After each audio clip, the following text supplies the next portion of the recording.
In the serene hills of northern Thailand, within the lush confines of a Buddhist monastery, lived a young novice named Suriya.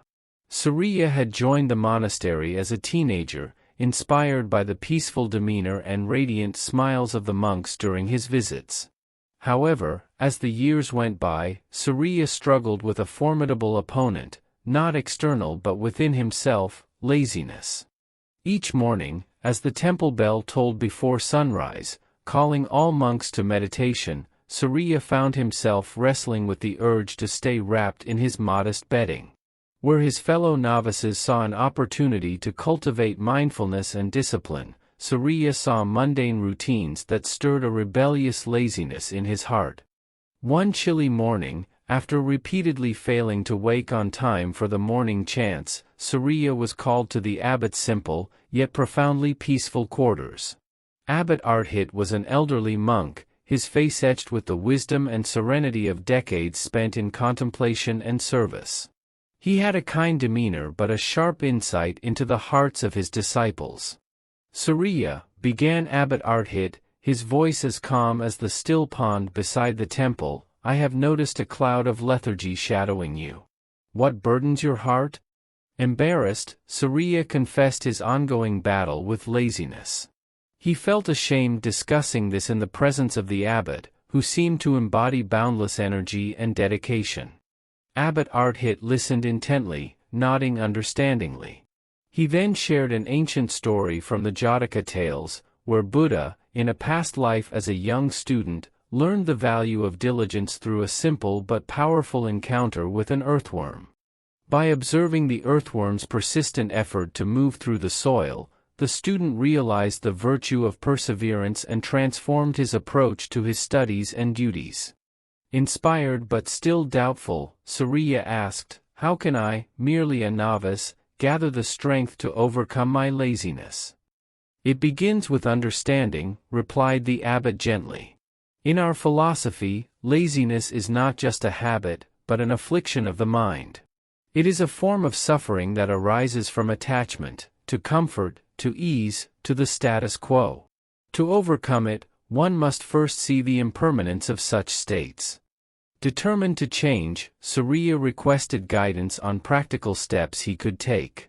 Abbot Arthit suggested a disciplined routine, starting with a commitment to wake before the first bell. He also recommended Suriya take on the responsibility of ringing the temple bell for morning prayers, giving him a vital role that necessitated punctuality and reliability. Each morning, with great effort, Suriya forced himself out of bed, his mind filled with the story of the Buddha and the earthworm. The crisp morning air, the solemn silence of the pre-dawn, and the weight of the bell rope in his hands slowly began to transform his inner nature.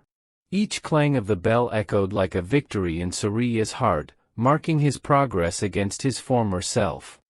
As weeks turned into months, Suriya found joy in his duties, his studies, and his meditation. The other monks noticed a change too, seeing in him a vibrancy that had been absent before. His diligence became a talking point among the novices, with many seeking his advice on overcoming their personal hurdles. At the annual Kathina ceremony, where laypeople offered robes and other necessities to the monks, Suriya was chosen to speak on behalf of the novices. Standing before the gathered community, he shared his journey from lethargy to diligence. He spoke of the wisdom imparted by Abbot Arthit and the simple yet profound lesson learned from the earthworm. Like the earthworm, Suriya concluded, our efforts may seem small and our progress slow. But with each movement, each moment of choice, we can turn the soil of our habits, aerate the roots of our spirit, and grow towards the light of wisdom. The community listened, moved by the sincerity and depth of his transformation. Suriya's story became one of the many threads woven into the rich tapestry of the monastery's legacy, a testament to the power of self-awareness, the guidance of a wise teacher, and the transformative potential of diligence.